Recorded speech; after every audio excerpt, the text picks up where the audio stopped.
दोस्तों, कैसे हैं आप लोग? आई होप आप लोग बहुत ही अच्छे होंगे, बहुत ही खुश होंगे और बहुत ही मस्त होंगे। ऐसा है ना कि जिस दिन मैं आप लोग के साथ कुछ बातें ना करती हूँ तो मुझे मन ही नहीं लगता है। तो मैं सोची चलो अभी इवनिंग का टाइम है और अपना वीडियो को मैं यहाँ स्टार्ट कर लेती हूँ आप लोग के साथ कुछ बातें करके। आज देखिए अभी बच्चों का एग्ज़ाम चल रहा है, बच्चे लोग तो खेलने भी नहीं जा रहे हैं। तो मैं सोची चलो बच्चे लोग पढ़ रहे हैं तो उनके लिए उनकी पसंद की कुछ स्पेशल सा नाश्ता बना दिया जाए। तो मैं आज उनकी पसंद की चलिए मैं पाव भाजी बनाती हूँ जो बहुत ही टेस्टी और बहुत ही स्पेशल बनेंगे।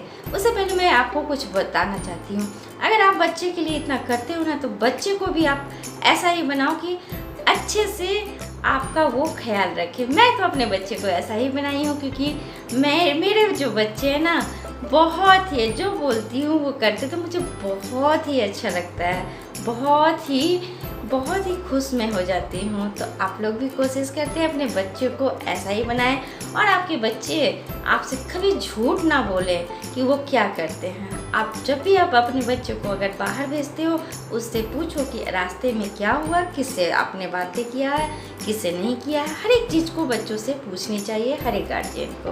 तो चलिए जैसे मैं उन लोगों के लिए हर एक चीज़ करती हूँ वैसे मेरे लिए भी मेरे बच्चे करें तो मुझे बहुत ही खुशी मिलता है। तो चलिए आज उनकी खुशी के लिए मैं बनाती हूँ बहुत ही स्पेशल सा नाश्ता, ये है पाव भाजी। तो चलिए फटाफट मेरे वीडियो को शुरू से लास्ट तक देखिए, अच्छी लगेंगी तो फटाफट मेरे चैनल को सब्सक्राइब और ज़्यादा से ज़्यादा शेयर और ज़्यादा से ज़्यादा लाइक करें। अगर आप लोग ज़्यादा से ज़्यादा लाइक और ज़्यादा से ज़्यादा शेयर और ज़्यादा से ज़्यादा सब्सक्राइब करोगे तो मुझे भी मन करता है आप लोगों को अच्छी से अच्छी रेसिपी आप लोग के साथ शेयर करूं। तो आप लोग ऐसे ही अपना प्यार बनाए रहना। चलिए फिर फटाफट मैं अभी अपना वीडियो स्टार्ट कर देती हूँ। तो सबसे पहले भाजी बनाते हैं, इसके लिए कढ़ाई को गर्म होने डाल दिए थे। कढ़ाई हमारे गर्म हो चुके थे, मैं इसमें तेल डाल रही हूँ। मैं अभी रिफाइंड तेल डाल रही हूँ, बटर का यूज़ अभी नहीं कर रही हूँ, मैं बाद में करूँगी। इस तरीके से आप भाजी बनाओ, बहुत ही टेस्टी बनते। तो देखिए तेल हमारे गर्म हो चुके थे, मैं इसमें प्याज डाल रही हूँ इस तरीके से कट करके, और इसे 1 से 2 मिनट के लिए मैं इसे भूनूँगी प्याज को। तो देखिए 1 से 2 मिनट के बाद प्याज की कलर चेंज हो गए हैं। मैं इसमें अब कटी हुई गाजर डालूँगी। आप यहाँ पे सब्ज़ी कोई भी ऐड कर सकते हैं, लेकिन मेरे बच्चे लोग जो सब्ज़ी वाले भाजी खाते हैं मैं वही ऐड कर रही हूँ। तो देखिए ये अच्छी तरीके से भून रहे हैं। तो देखिए गाजर हमारे थोड़े थोड़े सॉफ्ट होने लगे हैं। मैं इसमें कटी हुई शिमला मिर्च डाल देती हूँ और इसे अच्छी तरीके से 1 मिनट के लिए भूनूँगी इस तरीके से। तो देखिए हमारे गाजर शिमला मिर्च प्याज 1 मिनट से भून रहे थे, गाजर थोड़े थोड़े सॉफ्ट होने लगे हैं। मुझे इसे जल्दी सॉफ्ट करने के लिए इसमें मसाले सब ऐड करना होगा। तो मैं थोड़ी सी सबसे पहले हल्दी पाउडर डाल दी हूँ, टेस्ट अकॉर्डिंग आप नमक डालें, और थोड़ी सी मैं इसमें धनिया पाउडर डालूँगी और थोड़ी सी मैं इसमें लाल मिर्च पाउडर डालूँगी। लाल मिर्च पाउडर थोड़ी सी ही डालें, ज़्यादा नहीं, क्योंकि बच्चे खाएंगे तो तीखी हो जाएंगे तो बच्चे फिर नहीं खाएंगे। और इसे अच्छी तरीके से मिक्स कर लेती हूँ। तो देखिए करीब 1 मिनट हो चुके थे इसे भूनते भूनते। तो मैं इसमें 2 बड़ी साइज़ की टमाटर को इस तरीके से कट करके डाल दी हूँ, क्योंकि टमाटर इसमें आप ज़्यादा डालें तभी आपकी भाजी बहुत टेस्टी बनेगी। थोड़ा सा मैं इसे जल्दी सॉफ्ट करने के लिए यहाँ पानी ऐड कर दी हूँ और इसे अच्छी तरीके से मिक्स कर दी हूँ। तो देखिए कितने अच्छी तरीके से ये सॉफ्ट हो रहा है। मैं इसी से अच्छी तरीके से मैश कर रही हूँ। आप चाहे तो पाव भाजी मैशर से भी इसे मैश कर सकते हैं। मैं अब इसमें थोड़ी सी मटर ऐड कर देती हूँ और इसे 1 मिनट के लिए मैं भूनूँगी इस तरीके से मिक्स करने के बाद। तो देखिए कितने अच्छे दिखने लगे हैं ये भाजी। तो देखिए 1 मिनट से ये भून रहे थे, देखिए कितने अच्छी तरीके से ये सॉफ्ट होने लगे हैं। अब मैं इसमें 2 भर के बड़ी चम्मच पाव भाजी मसाला इसमें ऐड की हूँ और इसे अच्छी तरीके से मैं इसे मिक्स कर देती हूँ।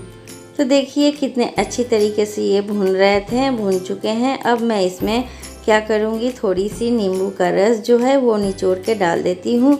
इससे क्या होगा, नींबू के रस से फ्लेवर आपके भाजी के बहुत ही अच्छे आएंगे। आप जितनी खट्टी बना सकें आप उस अनुसार नींबू का रस इसमें डालें। मेरे बच्चे लोग ज़्यादा खट्टी वाली भाजी पसंद नहीं करते हैं, क्योंकि मैं टमाटर भी बहुत सारा यूज़ की हूँ इसमें, इसलिए उसी अनुसार मैं इसमें नींबू का रस निचोड़ी थी। मैं अब इसे अच्छी तरीके से मिक्स कर ली हूँ। थोड़ी सी पानी में डाली हूँ और पानी डालने के बाद मैं इसमें क्या की हूँ, बॉईल करके मैश करके मैं आलू रखी थी वो मैं इसमें डाल देती हूँ, जिससे भाजी जो है एकदम सॉफ्ट हो जाए और बहुत ही टेस्टी बने। तो देखिए आलू जो है मैं इसमें डाल चुकी हूँ और इसे अब मैं लो टू मीडियम फ्लेम पर मैं इस भाजी को 5 मिनट तक भूनूंगी। तो देखिए कितने अच्छी तरीके से 5 मिनट से भून रहे थे। देखिए कलर देखिए, खुशबू देखिए बहुत ही अच्छी आ रही है। अब इसमें मैं क्या करूँगी, 2 बड़े चम्मच भर के मैं बटर डालूँगी। अब मैं इसमें बटर का यूज़ करूँगी। इस तरीके से आप बटर डाल के बनाओ, लास्ट में बहुत ही टेस्टी फ्रेंड्स भाजी बनती है। और इसे मैं अच्छी तरीके से मिक्स कर देती हूँ। तो देखिए हमारे बटर जो है मेल्ट हो चुके हैं। कितने बटर जो मेल्ट हुए हैं तो इसकी खुशबू बहुत ही लाजवाब आ रही है। तो देखिए ये भून चुके हैं। मैं अब इसमें क्या करूँगी, थोड़ी सी पानी ऐड करूँगी, क्योंकि आप अपने अनुसार भाजी का जितना थिकनेस रखना चाहते हैं उसी अनुसार रखें। तो मैं थोड़ी सी देखिए इसमें पानी ऐड कर दी हूँ और इसे 2 मिनट तक पकाऊंगी। तो देखिए हमारे जो ये भाजी है ना, बहुत अच्छी खुशबू आ रही है, बन के जो एकदम डन हो ही चुके हैं। मैं साइड कर दी। अब इधर एक पैन गर्म होने के लिए डाल दी थी, इसमें थोड़ी सी बटर डाल दी हूँ और थोड़ी सी मैं इसमें क्या करूँगी, थोड़ी सी नमक डालूँगी और थोड़ी सी मैं इसमें क्या करूँगी, लाल मिर्च पाउडर डालूँगी। ये सब डालने के बाद मैं पाव को कट करके रखी थी और इसे उलट पुलट करके सेक लेती हूँ पाव को। इस तरीके से मैं इस पैन में पाव को डाल देती हूँ और सेक लेती हूँ, फिर सर्व करके आपको दिखाती हूँ। तो लीजिए ये लाजवाब पाव भाजी बच्चों की ब्रेकफास्ट में बनाओ या इवनिंग में जो आपके बच्चे डिमांड करते हैं उसमें बनाओ, ये लाजवाब बन के रेडी है। तो मुझे किसी को देना भी था, तो देखिए मैं इस तरीके से उनको सर्व करके दी हूँ। तो कैसी लगी हमारी रेसिपी, कैसी लगी फ्रेंड ये पाव भाजी की रेसिपी, आप लोग मुझे कमेंट्स करना और ज़्यादा से ज़्यादा लाइक करना। ऐसी में अच्छी अच्छी रेसिपी आप लोगों के साथ शेयर करूँ। तो फिर मिलती हूँ मैं नेक्स्ट वीडियो में, तब तक के लिए बाय बाय, टेक केयर।